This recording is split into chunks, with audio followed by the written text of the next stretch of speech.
Haryana at 9 PM news channel में आपका स्वागत है। आइए आपको कराते हैं खबरों से अपडेट। कैंसर पीड़ितों के लिए समाजसेवी पारुल ने दान किए अपने बाल। जनसेवा को समर्पित योग शिक्षिका पारुल दहिया राष्ट्रीय युवा स्वयंसेविका ने कैंसर पीड़ितों की विग बनवाने के लिए किया अपने बालों का दान। पारुल के पति कमांडो आशीष दहिया भी स्वयं 102 बार रक्तदान कर चुके हैं।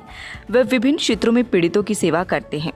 उनको सूचना मिली कि तमिलनाडु की एक संस्था हेयर क्राउन जो कैंसर पीड़ितों के लिए विग बनवाती है, उसके लिए महिलाओं के लंबे बालों की आवश्यकता पड़ती है। आशीष ने यह बात अपनी पत्नी से साझा की। इस बात को सुनकर पारुल ने बहुत ही प्रसन्नता व्यक्त करते हुए अपने बालों का दान करने का निर्णय लिया।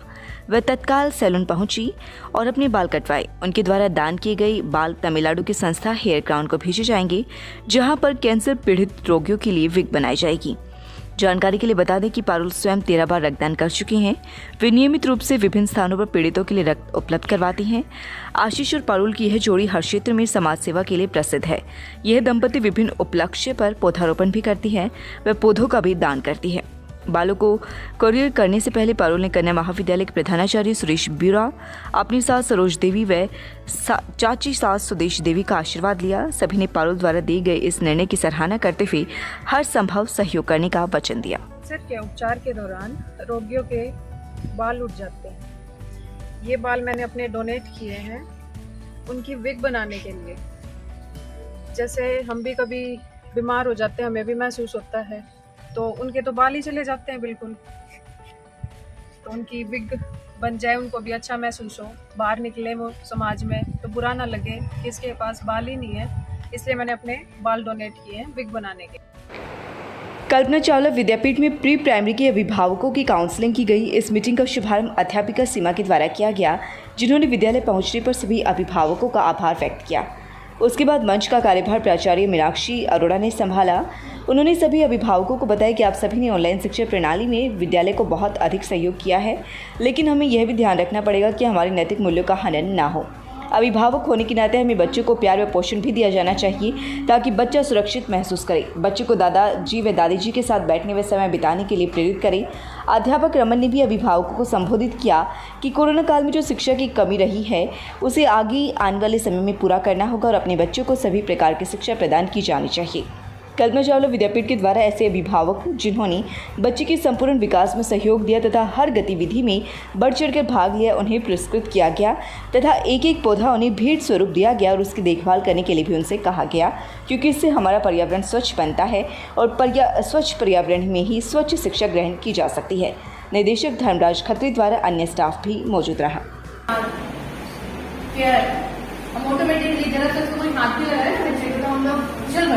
कैसे अपने मेरे बच्चे को बात करा, कैसे टच करके कोई रूखा बोल तो जाए, कैसे बोल जाएगा मेरे बच्चे के साथ।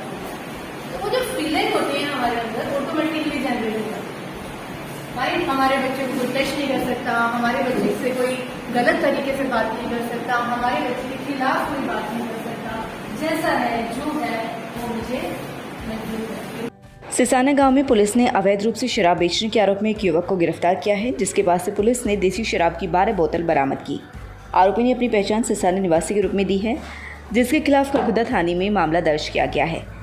एसआई राहुल अपनी पुलिस टीम के साथ सिसाना में पहुंचे और स्टैंड के पीछे जब एक युवक को संदिग्ध मानते हुए उसके द्वारा लिए हुए प्लास्टिक के कट्टे की तलाश ली गई, तो उसमें से देशी शराब की 12 बोतल बरामद हुई। आरोपी ने अपनी पहचान सिसाना के ही निवासी के रूप में दी है। आरोपी को शराब सहित काबू कर पुलिस ने उसके खिलाफ खरखुदा थाने में मामला दर्ज किया है। केएमपी पर जेसीबी व ट्रैक्टर ट्रॉली लूट मामले में नया मोड़। किसानों ने खड़ी करा रखे हैं जेसीबी और ट्रैक्टर ट्रॉली। मिट्टी उठाने के लिए जमीन ली थी लीज पर, वहीं से शुरू हुआ विवाद। केएमपी पर जेसीबी चालक व ट्रैक्टर चालक से मारपीट करते हुए जेसीबी व ट्रैक्टर छीनने के मामले में नया मोड़ आ गया है, जिसके मुताबिक जेसीबी व ट्रैक्टर ट्रॉली को छीना नहीं गया, बल्कि 10 दिन पहले मिट्टी चोरी करने के आरोप में किसान ने पुलिस को शिकायत दी थी और जेसीबी व ट्रैक्टर को अपने प्लाट में खड़ा कर लिया था, ताकि उस पर कार्यवाही कराई जा सके। एक खेत मालिक ने जेसीबी व ट्रैक्टर ट्रॉली से उसके खेत से मिट्टी चोरी करने व धमकी देने का आरोप लगाते हुए पुलिस को शिकायत दी थी, जिस पर पुलिस ने मामला दर्ज कर जांच शुरू कर दी है। मंडोरा निवासी किसान विजेंद्र का आरोप है कि उसके पड़ोसी किसान ने उससे सूचना दी कि खेत से एक जेसीबी व कई ट्रैक्टर ट्रॉली मिट्टी चोरी कर रहे हैं। सूचना पाकर जब वह अपने परिवार के साथ मौके पर पहुंचा तो पाया कि मौके से मिट्टी उठाई जा रही है। उसने इस पर ऐतराज जताते हुए मिट्टी उठाने वालों से पूछा कि वे किसके कहने पर मिट्टी उठा रहे हैं। तो मौके पर मौजूद 5-6 लोगों ने हथियार दिखाकर उन्हें धमकी दी और उनके परिवार सदस्यों तक को जान से मारने की बात कही। किसान का कहना है कि वह इस दौरान पुलिस को सूचना दे दी और पुलिस की गाड़ी आते देख उक्त लोग जेसीबी व ट्रैक्टर को मौके पर चीज छोड़कर फरार हो गई। मौके पर पहुंची पुलिस ने दोनों ही वाहनों को मौके से हटवाकर उनके प्लाट में खड़ा करवाया, जिसके बाद आरोपियों के खिलाफ उसने एक शिकायत देते हुए कार्यवाही की मांग की है। पुलिस ने शिकायत पर जहां मामला दर्ज करा लिया, वहीं इससे पहले दूसरे पक्ष द्वारा अपहरण कर मारपीट करने व जेसीबी व ट्रैक्टर ट्रॉली छीनने को लेकर दी गई शिकायत पर भी मामला दर्ज किया है। आइए बताते हैं आपको पूरा मामला। जानकारी के मुताबिक किसान ने संबंधित कॉन्ट्रैक्टर को अपनी ज़मीन मिट्टी उठाने के लिए दी हुई थी। हाईवे निर्माण के दौरान जिस कंपनी ने यह टेंडर लिया था, किसान का आरोप है कि चोरी छिपे मिट्टी उठाई जा रही है, जबकि जितनी मिट्टी को उठाना था कंपनी उसे पहले ही उठा चुकी है। अब एक तरफ से शिकायत दी गई कि ट्रैक्टर व जेसीबी को छीना गया है, जबकि दूसरी तरफ से शिकायत दी गई कि कॉन्ट्रैक्टर चोरी छिपे मिट्टी उठा रहा था, इसलिए उनके वाहनों को खड़े करवा के और इसकी सूचना पुलिस को दी गई। थाना प्रभारी करमजीत का कहना है कि किसान ने अपनी ज़मीन कॉन्ट्रैक्टर को मिट्टी उठाने के लिए दी हुई थी और उनका आपसी विवाद है। मामले की छानबीन की जाएगी, इसके बाद ही आगामी कार्यवाही करेंगे। देश के कई इलाकों में इस बार बारिश ने सभी रिकॉर्ड तोड़ दिए हैं। आज भी राजस्थान, उत्तर प्रदेश समेत कई जगहों पर भारी बारिश का अलर्ट है। वहीं हरियाणा, दिल्ली और हिमाचल प्रदेश में 23 सितंबर तक बारिश का अनुमान है। भारतीय मौसम विभाग IMD के मुताबिक दिल्ली के अलावा नोएडा, ग्रेटर नोएडा, गाजियाबाद और फरीदाबाद समेत आसपास के कई इलाकों में 23 सितंबर तक हल्की बारिश की संभावना के साथ आसमान में बादल छाए रहेंगे। मौसम विभाग ने राजस्थान, हरियाणा, हिमाचल प्रदेश, गुजरात, छत्तीसगढ़, मध्य प्रदेश, पश्चिम बंगाल, ओडिशा, पश्चिमी उत्तर प्रदेश समेत देश के मैदानी इलाकों में आज 18 सितंबर बारिश होने की संभावना जताई है। वहीं इस बार मानसून की सक्रियता 29 सितंबर तक लोगों को तरबतर करती रहेगी, जबकि दिल्ली में 2 सप्ताह तक रुक रुक कर बारिश होने की संभावना है। हरियाणा, दिल्ली, हिमाचल में 23 सितंबर तक झमाझम बारिश। आज यूपी और राजस्थान में भारी बारिश। 24 को OP चौटाला रोहना में आएंगे। मास्टर टीलू राम ने बताया कि हर वर्ष की तरह इस वर्ष भी रोहना गांव के शिव मंदिर में चौधरी देवीलाल जयंती मनाई जाएगी, जिसमें विभिन्न रागनीय कलाकार हिस्सा लेंगे। इस कार्यक्रम के मुख्य अतिथि पूर्व मुख्यमंत्री ओम प्रकाश चौटाला हैं। इस अवसर पर भयराज दहिया, किसान सेल प्रधान कृष्ण मलिक, जिलाध्यक्ष सहित विभिन्न पदाधिकारी उपस्थित रहेंगे। इस समारोह में पूर्व विधायक नफे सिंह राठी, रामकवार सैनी सहित कई नेता उपस्थित रहेंगे। आप सब को जैसा कि विदित है कि 24 सितंबर को हर वर्ष की तरह गांव रोहना में पूर्व प्रधानमंत्री जननायक ताऊ देवीलाल जी के जन्मदिवस के अवसर पर एक विशाल रागनी कंपटीशन का आयोजन किया जा रहा है, जिसके मुख्य अतिथि चौधरी ओम प्रकाश जी चौटाला होंगे, पूर्व मुख्यमंत्री हरियाणा। इसके अतिरिक्त श्री भयराज दहिया, प्रधान किसान सेल, व श्री कृष्ण मलिक, जिलाध्यक्ष INLD इस कार्यक्रम की अध्यक्षता करेंगे तथा समारोह में चौधरी नफे सिंह राठी जी, प्रदेशाध्यक्ष INLD, कैप्टन इंद्र सिंह जी, पूर्व सांसद रोहतक श्री बलवंत सिंह जी मायना, पूर्व विधायक हसनगढ़ श्री राम कुमार सैनी जी, पूर्व विधायक टिपुआना तथा बहुत बड़े बड़े नेता इस कार्यक्रम में भाग लेंगे। कार्यक्रम के मुख्य जो कलाकार हैं, सांस्कृतिक कार्यक्रम जिन लोगों ने रखना है उनमें पालेराम दहिया, रणवीर भड़वासणी, अमित नीलोठी, अमित कुमार रोना, दिनेश किलोई, महिला कलाकार आरती जांगड़ा व दीपा चौधरी तथा उत्तर भारत के अनेक नामी ग्रामी कलाकार इस कार्यक्रम में भाग लेंगे।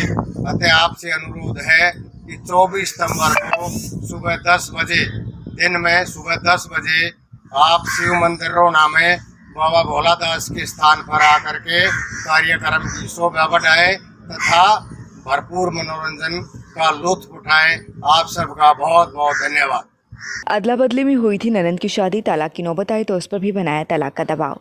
ससुर पर पिटाई का आरोप, पुलिस को दी शिकायत। रिढ़ाव गांव की एक महिला ने फरमाना पुलिस चौकी में शिकायत दी है कि उसकी शादी जींद से रिढ़ाव गांव में हुई थी, जबकि उसकी शादी के बदले उसकी ननंद की शादी उसके ताऊ के लड़के से हुई थी। अब उसकी ननद व उसके ताऊ के लड़के की आपस में नहीं बनी और बात तलाक तक पहुंच गई।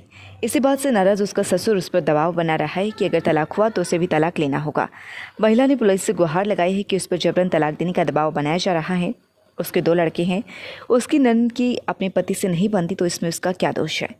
महिला का कहना है कि उसके ससुर ने उसकी पिटाई की, किसी नुकीली चीज़ से भी उस पर हमला किया गया। उसके पति ने उसे छुड़वाया व इलाज के लिए खरकुदर सामुदायिक स्वास्थ्य केंद्र में दाखिल कराया। पुलिस ने मामला दर्ज कर मामले की छानबीन शुरू कर दी है। नितिन गडकरी और सीएम मनोहर लाल ने किया दिल्ली मुंबई एक्सप्रेसवे के निर्माण का निरीक्षण। सीएम मनोहर लाल द्वारा हरियाणा में कनेक्टिविटी सुधार के लिए रखी गई मांगे गडकरी ने मौके पर ही की मंजूर। दिल्ली मुंबई एक्सप्रेसवे का दिल्ली से दौसा तक का भाग होगा मार्च 2022 तक पूरा। केंद्रीय सड़क परिवहन व राजमार्ग मंत्री नितिन गडकरी ने आज कहा कि दिल्ली एनसीआर में 53,000 करोड़ रुपए की लागत से सड़क व पुल निर्माण के 15 प्रोजेक्ट मंजूर किए हुए हैं। इनमें से 14 परियोजनाओं पर काम चल रहा है। ये प्रोजेक्ट पूरे होने से दिल्ली एनसीआर में प्रदूषण कम होगा और लोगों को ट्रैफिक जाम से मुक्ति मिलेगी।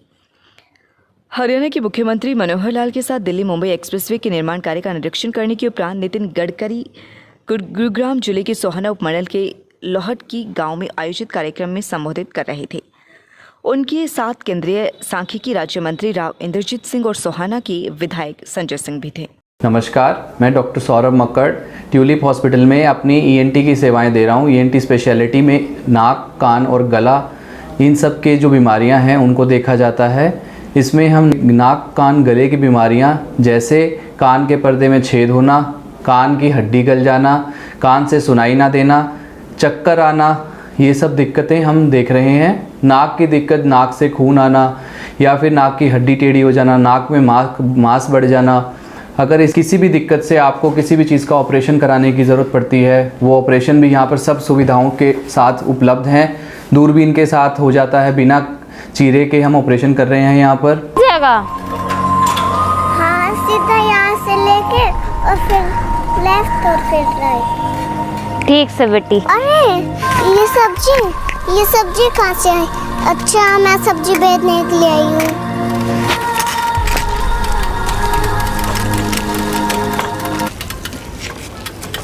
आलू ले लो, प्याज ले लो, हरी मिर्च ले लो, टमाटर ले लो,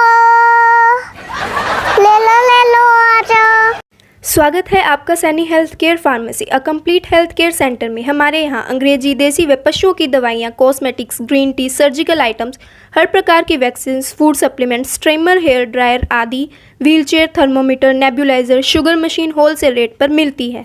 लगातार खबरों से अपडेट रहने के लिए चैनल को सब्सक्राइब जरूर करें। समाचार व विज्ञापन के लिए नीचे दिए गए नंबरों पर संपर्क करें। धन्यवाद।